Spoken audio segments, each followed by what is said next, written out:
Hi guys, and welcome back to Belle's Books. So today I'm going to be talking to you about close reading a literary text. Basically a how-to guide. What is it? Why do we do it? How do we do it? And what is the point of it? So I think the important thing that we start thinking about is the why. Why are we doing this? So when we look at a book, why do we need to then close read aspects of it? So the important thing is that close reading a text allows us to extract details. And it's important to extract details because that, first of all, will help us get good marks on a literary essay. So if you're just watching this video just to survive, then that's enough of a reason. The second thing is that it helps you develop your line of questioning and your line of argument for the text. Think of it like a doorway, right? So if I'm, reading a book and I've got one specific paragraph that I kind of found interesting, I'm looking for specific aspects of that paragraph that might allow me to ask bigger questions about the book and therefore say something interesting about it. So this step, the close reading step, allows us to kind of answer that question up front and find your big idea early on, let's just say. The thing about close reading and analysis in general is that it takes time and practice. It'll be useful for literally the rest of your life. So even if you become a lawyer, just work in business, you work in finance, you work as a doctor, you need to be able to read things, synthesize the content, so understand it, and then extract the important details to get an idea of the big picture, the main point. So it's important beyond English. So obviously we want that good grade. Obviously we want to do well in our courses, in our modules, in our degrees, but it's also important in a big picture. It's teaching you a valuable skill. So what is close reading then? So close reading is really the detailed analysis of a text. So you need to kind of justify why everything that's happening in that text is happening in order that you can better understand the text. So that means extracting little minute details, extracting evidence, extracting words, extracting sentences to tell us in more detail what is happening in that text. So even if we have hardly any background information or historical information about the text, about the author, we can always still say something about it by extracting those little details. We can always understand it a little bit better. And then we're never going to get just one answer. There's always going to be a few different meanings and a few different understandings that we can unpack from a text.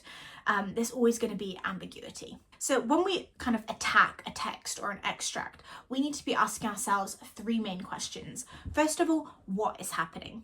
Second of all, why is this happening? And third of all, how is this happening? I hope that you're all paying as much attention as Theo is to this incredibly important skill building session. Help, don't make me close read. So if we can kind of answer those questions about a text, then we're going to have a really solid way of approaching that text. So in terms of a process, the first thing that we want to do is understand the literal content of a text. So this is what is happening in the paragraph, in the book, in the play that we're reading. So this is the who, this is the what, this is the when, this is the where, this is the why.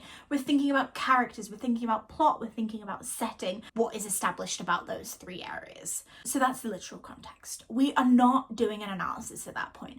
And often that step one, your literal content, isn't going to make it into an essay. If you're engaging with a conversation or a dialogue with someone else about the text, they need to have read that book anyway. So you don't need to describe it to them unless you're describing a specific moment so that they remember what you're talking about. In general, you don't need huge overarching description passages. However, for your close reading brain, you need that description because you need to know that you have a clear handle on what's going on. So you've got that clear handle. Then you can start thinking about figurative language. So you are drawing out all of those key buzzwords that, you learn at school: metaphors, imagery, similes, thinking about moments where you can visualize or moments where you can't visualize. You're finding all of those specific instances and examples. And then you're thinking about diction. So you're starting to think about word choice. So, oh, that's an interesting word. Why has that author chosen that word rather than this other word? That's a good way to think about it. You're thinking about whether or not there's any kind of intertext. So does this reference, or does this phrase, or does this sentence, does that kind of evoke anything in me? Does that make me remind me of anything? Does that make me think about anything? You're thinking about connotations and defining words that you don't know, or looking up extra definitions for words that you think you know but maybe you could do with expanding your understanding of. So that's number 3. So then number 4, you have structure and form. So this is thinking about the sections of the passage or the sections of the body of work, thinking about how it flows together, why the material is ordered in a certain way, thinking about whether or not there's a specific argument or a narrative arc. Is there a specific genre that we can assign this piece to? Does it kind of cross genres? What genres is it crossing? And are there any disruptions to the genre that it's participating in? Those are all questions that you can kind of ask yourself when you're thinking about structure and form. You then have style. So that's kind of the vibe of the author, what makes it theirs. So when we're thinking about questions of style, we need to be thinking about punctuation or lack thereof. We need to be thinking about language, what type of vocabulary. We need to be thinking about register. We need to be thinking about sentence structure and repetition, formal versus informal language. What makes this author's writing their own rather than somebody else's. Next, we'll be thinking about characterization. So this is thinking about how characters are developed. How do they speak? Remembering that the narrator is a character, and above all, remembering that these characters are not real people. We are analysing them as features of a literary or non-literary text. These aren't real people that we are referencing. Number 7 is tone. So this is thinking about what kind of vibe a piece is giving. So whether that's a serious vibe, an ironic vibe, an angry vibe, something sarcastic. If it's ambiguous, we can tie back into the structure that we were talking about earlier by thinking if there are any shifts in tone.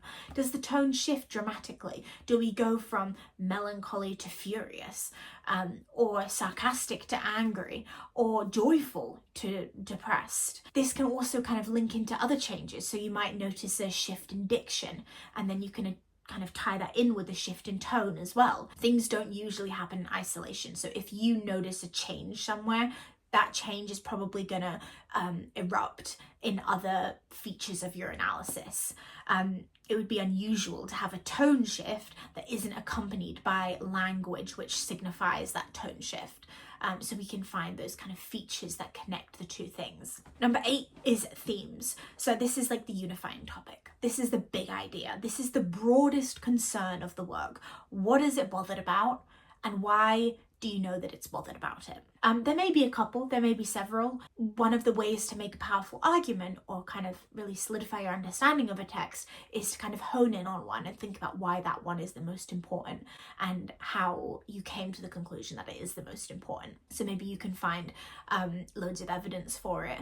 Maybe you think it's the most interesting, the most complicated, the most relevant today, all of those things. So putting all of that into practice, how are you going to approach text? Well, I would suggest that if you have a page that you want to annotate, you want to photocopy it, and you want to annotate it. There need to be more words on the page of your annotation than there were words originally. You need to write more about the text than the author originally wrote. So if you pick a short sonnet, and the sonnet is 120 words long, you need to write hundreds of words. And that means that when you then go to write your paragraph or your essay or your mini essay about that sonnet, you have loads of material to draw from. You can pick the best 5 and write an essay about those 5, as opposed to only having 5 ideas and then having to write about those 5 ideas, even though your 5th one was really weak and a bit iffy. So yeah, that's close reading. As a skill, I think it is kind of invaluable, and I think it kind of provides the training wheels for a lot of the other things you need to do in English literature. For example, if you can close read, then you'll be in a really good place to be able to outline your essay or outline a presentation. So yeah, if you have questions about close reading, let me know. Obviously, this is just one skill. There are other skills that you're going to need in English. So if there are other videos about certain skills that you'd like me to make, or if anything about this video today wasn't particularly clear, just let me know in the comments and I'll do my best to answer your questions. And I also highly recommend, I'm going to put in the description box below some other useful resources that you can draw on if you're kind of trying to develop your close reading abilities. But thank you so much for watching this far, and I really hope that you have enjoyed today's video. If there are other skills that you'd like me to build on for you, just let me know and I will do so. And good luck in your studies!